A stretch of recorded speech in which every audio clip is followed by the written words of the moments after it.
go down this hallway, there are still some active waterfalls in here from the monsoon. So there's some wet spots on the ground. Careful because it's slippery. Beautiful.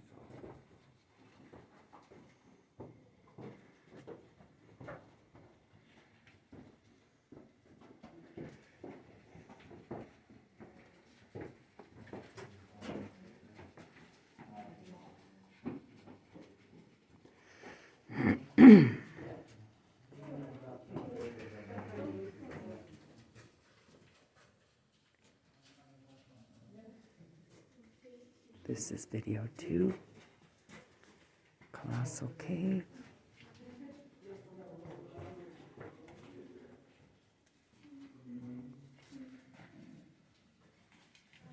Look at that water on there. It's all wet.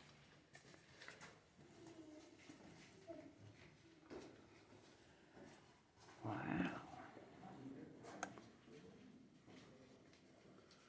Look at all these little cave dwellings.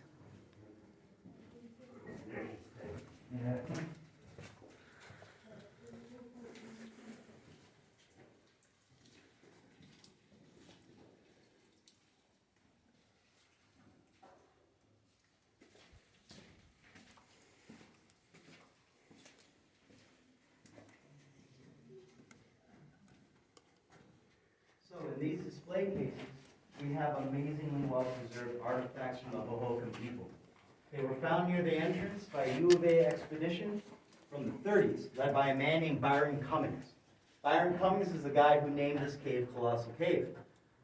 We have here to my right is a metate. It's used for grinding up corn and other large grains. Over here, a mortar and pestle for grinding up smaller grains and things like colored clays for dyes. I've got a buddy who's an archaeologist here in Arizona. He's only been able to find shards of tools from the Hohokam. So he's very jealous.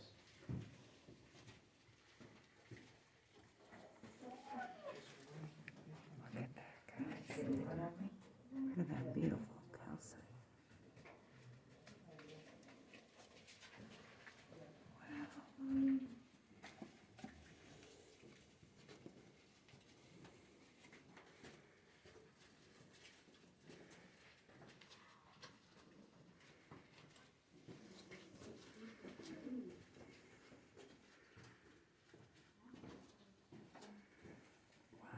Wow. I haven't been here since I was a kid.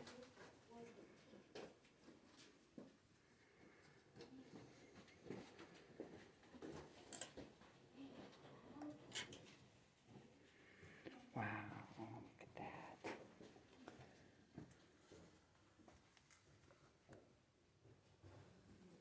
Look at that wire. I hope you guys are enjoying this as much as I am. Mother Nature at its finest. Ooh, that's a good hiding spot.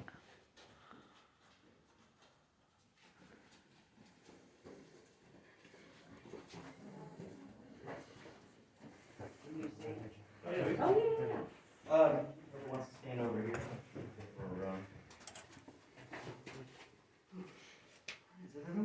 Mm-hmm. So, this is the Grotto Room, and this is where I like to talk about cave formation. So, about 300 million years ago, all this land here in Arizona was a vast inland sea. It was shallow, but it was huge. So, over time, that water receded into the ground, and we had millions of years of tectonic activity. We had a series of upheavals, which is when two tectonic plates meet. One juts upwards, the other one curls beneath it. And in our case, they kind of herniated and formed a ridge-like structure over time. That is how the Catalina Mountains in the north were formed, and that is how the Rincon Mountains that were on the westernmost tip of it formed. Now, how this cave formed was 25 million years ago. The water, usually for caves, comes from an aquifer from above, but not in our case. In our case, there was groundwater that had mixed with volcanic activity, brought a concentration of sulfuric acid. So that acid-tinged water seeped up from below, ate its way through every little crack in the limestone until we got this entire cave network. If we look above, These are the shapes that sulfur makes eating through limestone. Like I said, bioclastic limestone, all once living. So, over time, water recedes a bit, and then we get water lines. This is right here where the water stayed for a while. And it's a very special water line because this is where the chemical composition of the water changed. The sulfuric acid began to dissipate. Now, the limestone, very porous, soaks up water like a sponge. So, as the water line receded from here, a thin layer of calcite was able to develop on the walls. At the same time, limestone was breathing out carbon dioxide and traces of sulfur, bubbling through the calcite, forming what we call cave popcorn. All these little guys here. So we call this the popcorn and movies room. And we call it that because they've actually shot movies here. Two of note. One was an old Janet Leigh horror movie from the 70s called Night of the Lepus. It was about man-eating rabbits who lived in the cave. Very high concept stuff. If you feel like punishing yourselves later, you can rent it on Amazon. So the other thing of note here was shot in the 80s during my time as a child.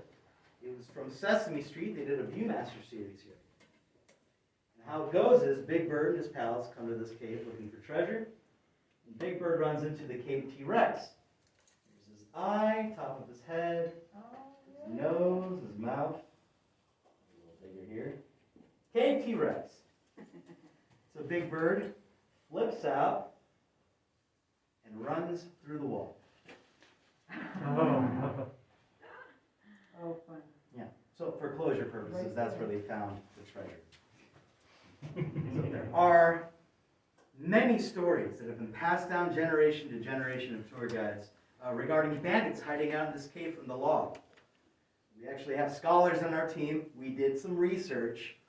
95% of it is complete embellishments. There were bandits who hid out in this area. There's about dozens of caves here in the valley alone. Now, we do have a tunnel called the Bandit Escape Tunnel. We used to use it for tours, but we no longer do. The bats have reclaimed it. So if you thought the Crystal Forest was stinky, that is 20 times stinkier. However, despite the stories of the bandits being a little shaky, we do have a bandit display case coming up here. We have a real, actual prison jumpsuit. It's very worn. And some materials we believe that they would have carried with them had they been hiding on the cave. Tour guides used to tell people that the jumpsuit was found in here. It was found in the area. I just don't like embellishing.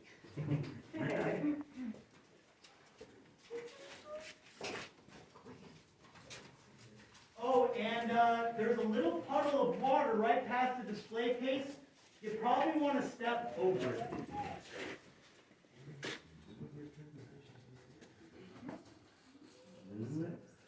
Oh, wow. Look at that face.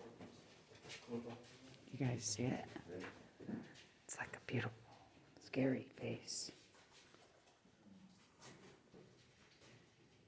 Wow. Ooh. I want to go up there.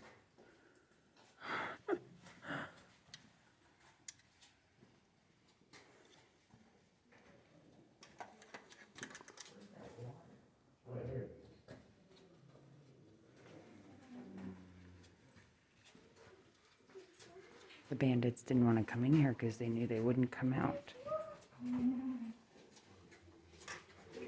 That's why. Look at this.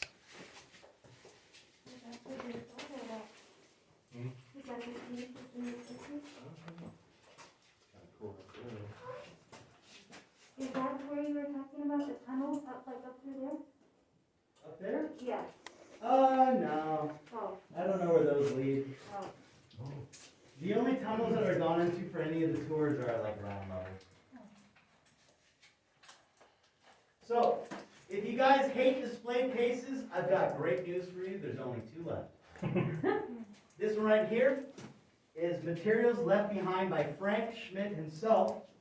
To this day, the best conservator this cave has ever had. We've got his caving hat here. It is a Waterfall. thin piece of cloth with a carbide lamp attached to it. In essence, a miniature blowtorch. These old-timey folks loved putting cloth next to fire. It was one of their favorite things in the world. What we have next to it is the rope and candle that you would have been handed during the early tours. The final display case is going to be on the left-hand side. It's materials left behind by the